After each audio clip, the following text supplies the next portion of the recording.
Welcome back to the Franchise Ain't Dead podcast, the podcast dedicated to franchise sports gaming content, as well as career mode whenever 2K decides that they want to give us my career information. I will admit, I don't really mess with my career like that, at least not the NBA version. If I do play my career, I tend to play the W version, as the W version really, you don't have to deal with going in the park or none of the garbage they've been putting there, side quests that nobody really wants to deal with and aren't mandatory. So I do like the W mode, as it feels like a more pure mode of career mode where I'm just playing, rocking out, doing my thing.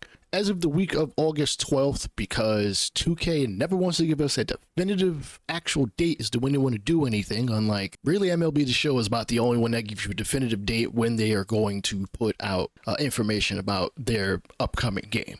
But according to that roadmap they have given us, we are going to be getting a new era. The current eras as it stands in NBA 2K franchise are as follows. Going the furthest back is the Magic Bird era starting in 1983, then moving along to 1991, the Jordan era. About 11 years beyond that, we go to the Kobe Bryant era in 2002, then jumping to the LeBron James era, though it really starts kind of late enough in his career in 2010. And then lastly, the modern era, which just starts you at the current year that you happen to be in. All signs point to the next era coming for the NBA is more likely than not going to be the 70s. Now, some of the great stars of the 70s, Dr. J, Willis Reed, Walt Clyde Frazier, Kareem Abdul-Jabbar, and many, many others to name.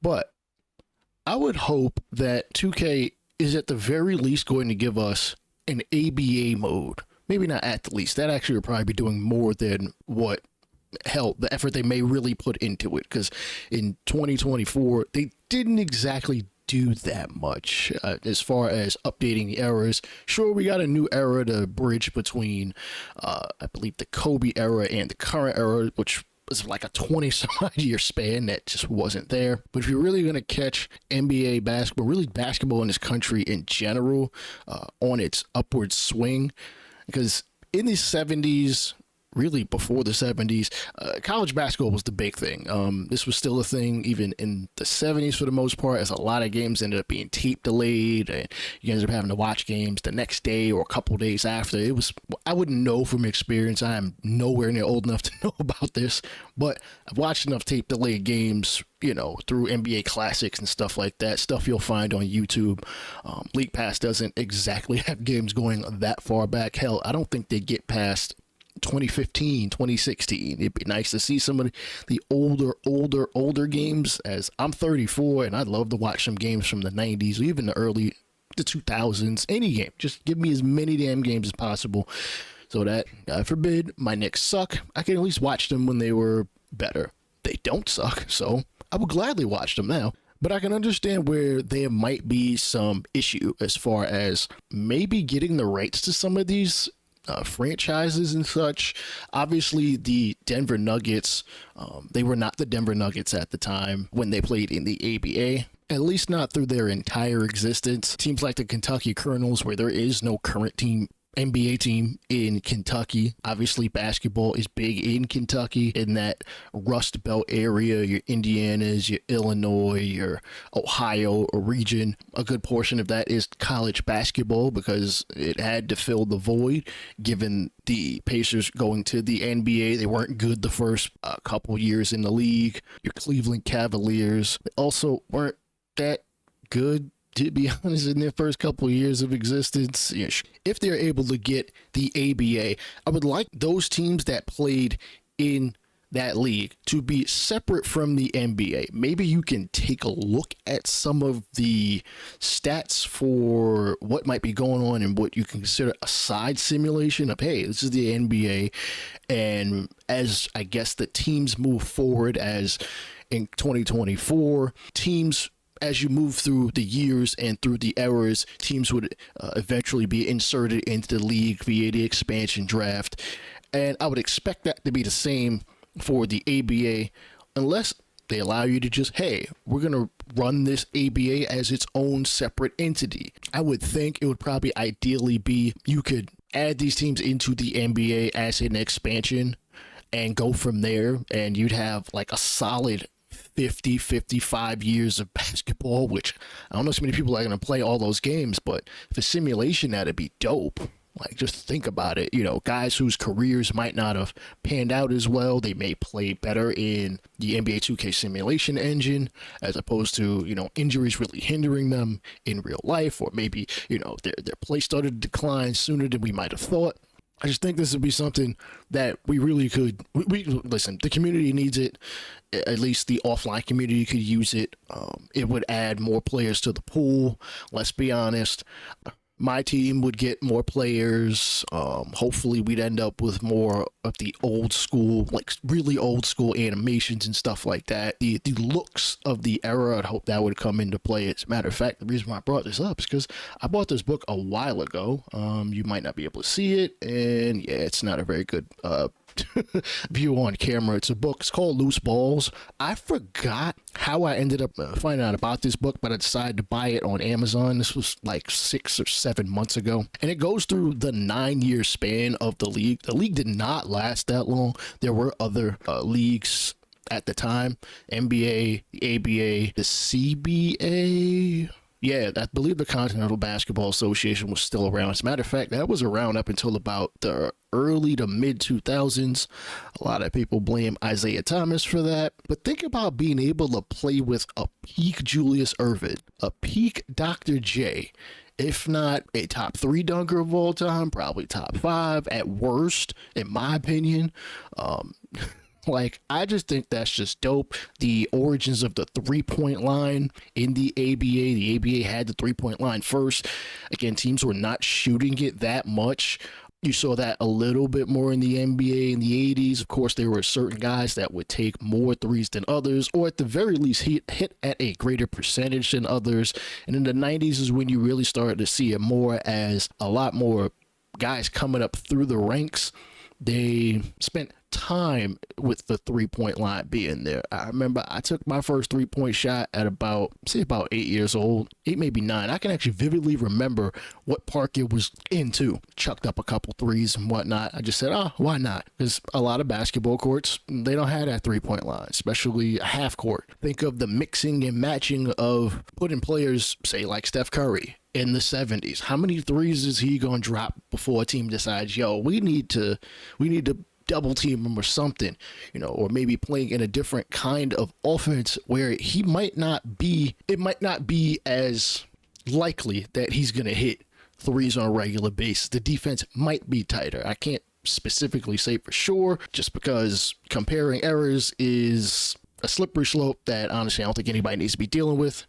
The errors played how they played, and they were what they were. You can't really project to say, hey, this guy in the 70s would have shot more threes, because his upcoming and teaching might have been different. Steph Curry might have been more a traditional point guard. Not that he's not. I mean, he's more of a shooting point guard who obviously can pass very well. It's just his calling card is that long ball, like from half court. On the other side of the equation, the other league that is in the game, the WNBA, I've realized over the last 3 or 4 years in NBA 2K21, they introduced WNBA into the game. This is not the first time that the WNBA has been in a basketball game. Obviously, if you don't know, NBA Live 19 specifically had the WNBA before they went away for the last 5, and now counting going to be 6 years. In NBA 2K21, all you can really do is play a season mode, which I figured at that point, I bought 2K21. I'm like, ooh, WNBA's in the game. Cool, this would be dope. I get to play with whoever, Candace Parker and Ella Deladon and all of them. It was a season mode, and I'm just like, this is whack. This is whack. As a franchise player, I think any game that comes out and is of sim in any way, shape, or form, you need to have some kind of franchise mode, even if it's restricted in the amount of years it is, which sucks. But at least you get to play through the years. You get to get some rookies. You get to go through an off season. You get to really, build a franchise, as opposed to you got 1 year. It's not my cup of tea.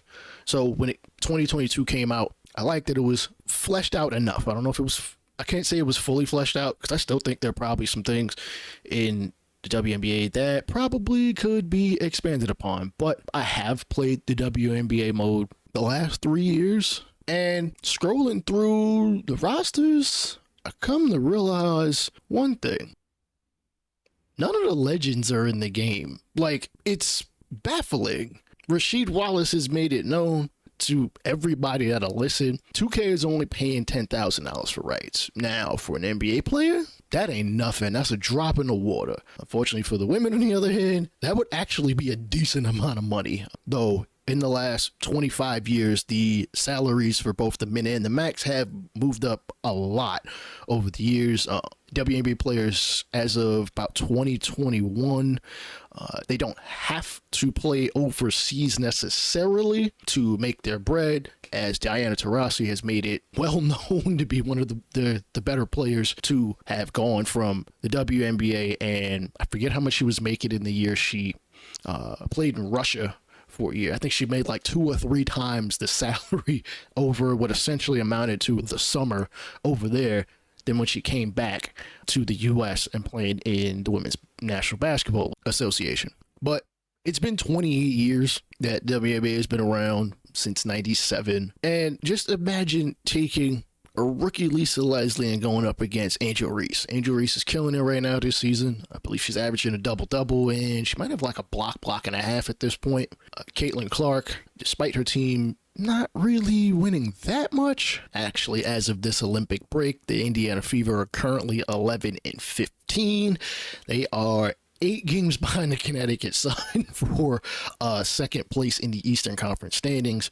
Remember, the WNBA only has 12 teams in it, and we can expand, leave as of 24, only 2 teams, which I think is just deplorable. Like, come on, why are you only giving us the ability to add 2 teams? Now, in the next 2 years, the WNBA league itself will add 2 teams anyway, one in Golden State, despite the fact the Warriors left already, and a team in Toronto. So for the first time, there will be a women's professional basketball team in an international to us country. Actually, anytime I end up starting a WNBA franchise, I always end up adding expansion teams just because I don't feel like the league is large enough to handle the amount of players for a 3-round draft. As a matter of fact, the league itself has understood that they do need to expand, maybe not necessarily for that reason, but because to kind of capitalize on some of the popularity in the last, I'd say 10, more like 15 years. And as of the recording of this episode, there have been 12 teams that have gone defunct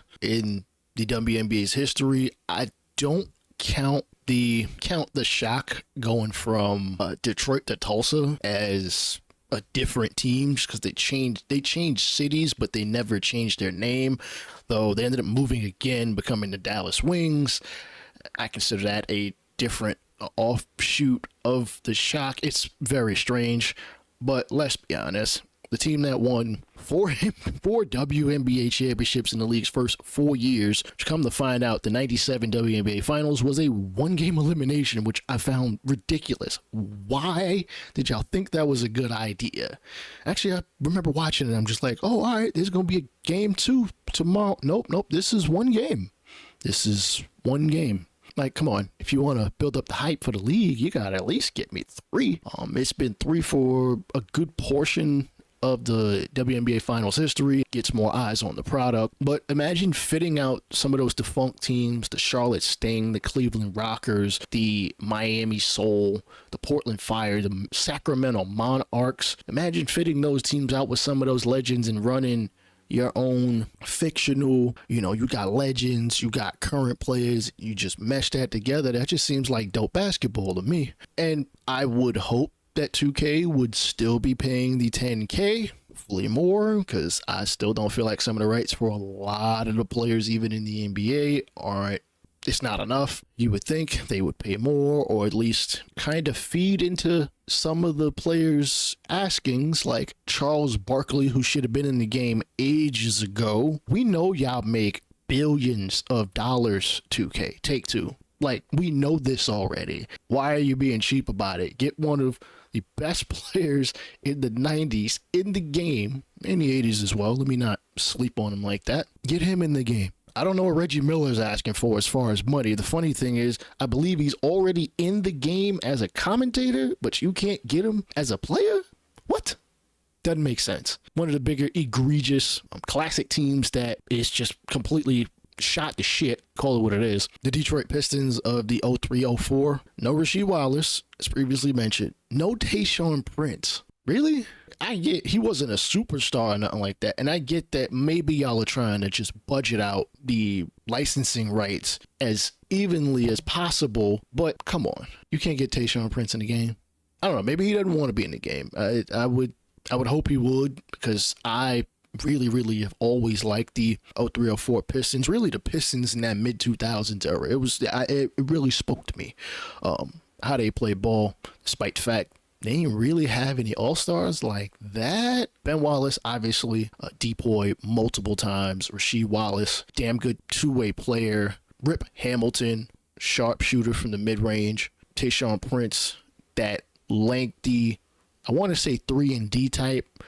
He didn't necessarily need players called for him in order to do his thing. And of course, Chauncey Billups with the veteran presence, having damn near got cut from some of the teams he played for. Boston, Denver. Well, Denver the first time. Let's get it right. Again, I just think we're beyond the 25th anniversary of the WNBA coming to fruition. I would have thought that in either 2K21 or 2K22, y'all would have, I don't know, at least given us the W top 25 team or something. I mean, of course, you would have had to supplement that with another all-time team. Maybe the second 12 to 15 best WNBA players. Hell, split it. I don't care. However you got to do it. We don't even have WNBA all-star teams in terms of in play now. Like, come on. These are easy finger rolls. Finger rolls that should easily be able to put into the game. It's not even that hard. You could put the current day all-stars. Come on. You do it for the men, do it for the women. And I know in the comment section, somebody is going to mention, oh, nobody plays the W, nobody. I don't care. You might not play it, but other people do. So give them something to want to continue to play this game. Even if it might cost you, y'all make a ton of money. I mean, hell, you give us the WNBA My Player. I'm surprised y'all haven't done a WNBA or female My Player.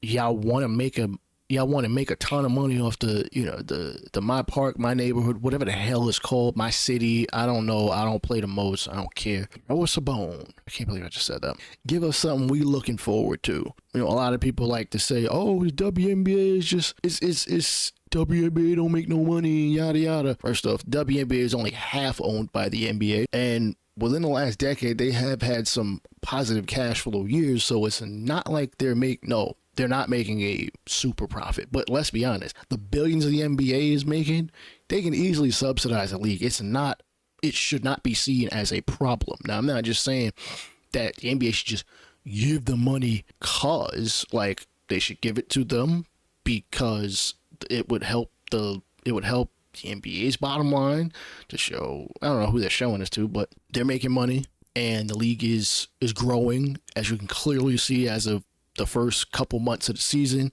It's kind of a shame there's the Olympic break, as I'm hoping that some of that WNBA momentum or some of that Olympic momentum, channels back into the latter half of the season. If you've ever played the WNBA franchise mode, you do know that every couple years there is a legitimate Olympic break. It is honestly agonizing. You got to sim through an entire month of games, but everybody comes back fresh, so that is a plus. I appreciate y'all listening. Subscribe to the channel, follow the podcast, hit me up on the socials.